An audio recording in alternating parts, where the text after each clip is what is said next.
নমস্কার, জয়া হোম কিচেনে সকলকে স্বাগত। একই রকমের বাঁধাকপির রেসিপি যদি খেয়ে বোর লাগে তবে একবার এইভাবে বাঁধাকপি বানিয়ে খেতে পারেন। খেতে কিন্তু অসাধারণ হয়। রেসিপিটি সম্পূর্ণ অবশ্যই দেখবেন ও চ্যানেলটিকে লাইক শেয়ার সাবস্ক্রাইব করে চ্যানেলটির পাশে থাকবেন। প্রথমেই আমি 1 চামচ জিরে, কিছুটা রসুন, কয়েক টুকরো আদা ও 2টো কাঁচা লঙ্কা বেটে নিয়েছি। এবার কড়া গরম করে নিয়ে দিয়ে দেব কিছুটা সর্ষের তেল। তেল গরম হয়ে এলে ফোড়নে আমি দিয়ে দেব একটা তেজপাতা, একটা শুকনো লঙ্কা, সাথে দিয়ে দিলাম মৌরি, মেথি ও কালো জিরে। এবার আমি 1 চামচ চিনি দিয়ে দিলাম। বাঁধাকপি একটু মিষ্টি মিষ্টি খেতে বেশি ভালো লাগে। প্রত্যেকটা ফোড়ন ভালোভাবে ভেজে নেওয়ার পর দিয়ে দেব কেটে রাখা কিছুটা পেঁয়াজ। পেঁয়াজ সামান্য একটু নাড়াচাড়া করে নিয়ে দিয়ে দেব ডোমো ডোমো করে কেটে রাখা একটা আলু। পেঁয়াজের সাথে আলুটাকে বেশ ভালোভাবে ভেজে নেব। আর আলু ভাজার জন্য ওপর থেকে সামান্য একটু হলুদ দিয়ে দেব।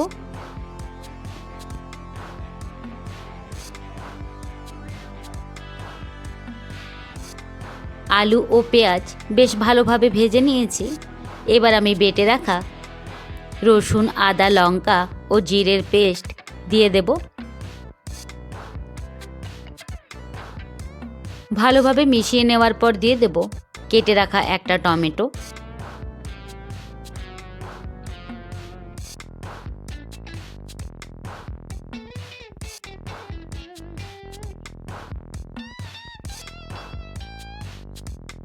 দিয়ে দেব হাফ চামচ হলুদের গুঁড়ো, হাফ চামচ লঙ্কার গুঁড়ো।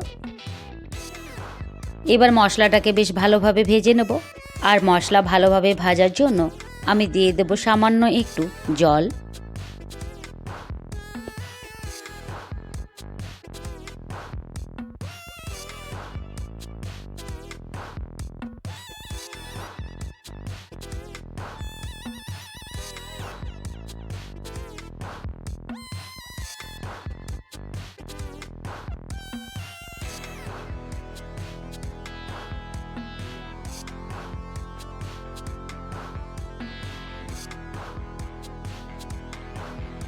মশলা বেশ ভালোভাবে ভেজে নেওয়ার পর দিয়ে দেব কেটে রাখা একটা বাঁধাকপি। এবার গ্যাসের আঁচ লো করে দিয়ে দেব একটা ঢাকা। বাঁধাকপিটা কিছুটা নরম হয়ে যাক। এই রান্নায় আমি কোনো রকম জল ব্যবহার করব না।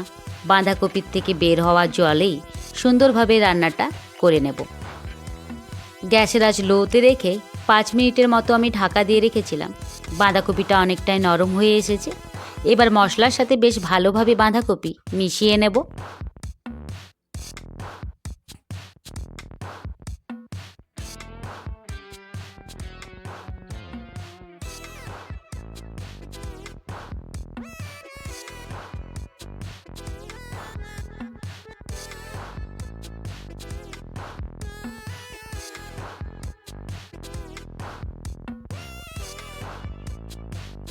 বেশ ভালোভাবে মিশিয়ে নেওয়ার পর বাঁধাকপিতে আমি দিয়ে দেব স্বাদ মতো নুন,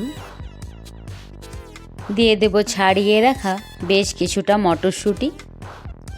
এবার মটরশুঁটি আর নুন ভালোভাবে মিশিয়ে নিয়ে আবারও লো আঁচে একটা ঢাকা দিয়ে রান্নাটা হতে দেব।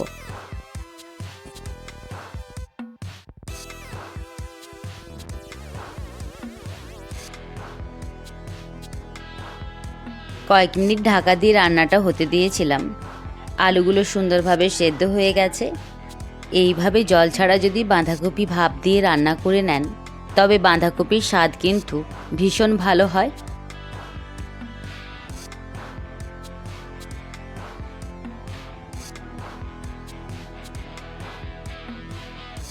বাঁধাকপি রান্নাটা আমার প্রায় হয়ে এসেছে।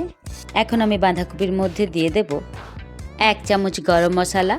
আর গরম মশলা বেশ ভালোভাবে মিশিয়ে নিয়ে দিয়ে দেব ভেজে রাখা 2টো কাতলা মাছের মাথা। কাতলা মাছের মাথা দুটো আমি সুন্দরভাবে দুপাশ লাল লাল করে ভেজে নিয়েছি। আপনারা চাইলে ভেজে নেওয়া মাছের মাথাগুলো আগেই ভেঙে বাঁধাকপির সাথে মিশিয়ে নিতে পারেন, তবে আমি গোটাই দিয়ে দিচ্ছি। বাঁধাকপির মধ্যেই আমি মাছের মাথা দুটোকে ভেঙে নেব।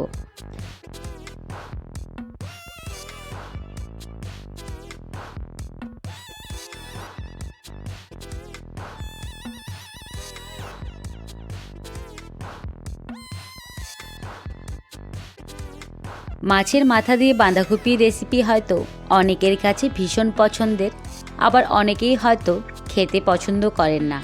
তবে যারা খেতে পছন্দ করেন না, একবার এইভাবে এই রেসিপিটি বানিয়ে দেখবেন, খেতে ভীষণ ভালো হয়। আর পছন্দ না করা মানুষগুলো তারাও খুব পছন্দের সাথে এই রেসিপিটি খেয়ে নেবে। আজকের এই রেসিপিটি আপনাদের ভালো লাগলে অবশ্যই লাইক ও কমেন্টের মাধ্যমে তা জানাতে ভুলবেন না। মাছের মাথা বাঁধাকপির সাথে বেশ ভালোভাবে মিশিয়ে নেওয়ার পর একটা ঢাকা দিয়ে গ্যাসের আঁচ লোতে রেখে আবারও 2 থেকে 3 মিনিট রেখে দেব।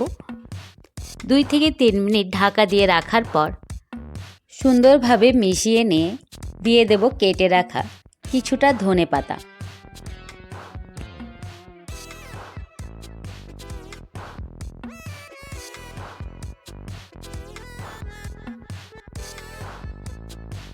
বাঁধাকপির মধ্যে ধনেপাতা মিশিয়ে নিলেই রেডি হয়ে যাবে গরম গরম ভাতে খাওয়ার জন্য টেস্টি টেস্টি মাছের মাথা দিয়ে বাঁধাকপি। আজকের এই রেসিপিটি ভালো লাগলে অবশ্যই চ্যানেলটিকে লাইক শেয়ার সাবস্ক্রাইব করে চ্যানেলটির পাশে থাকবেন।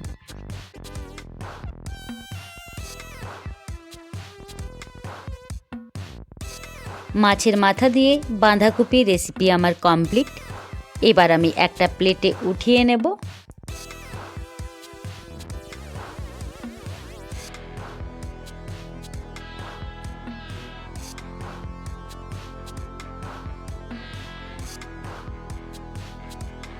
সম্পূর্ণ রেসিপিটি দেখার জন্য সকলকে অসংখ্য ধন্যবাদ।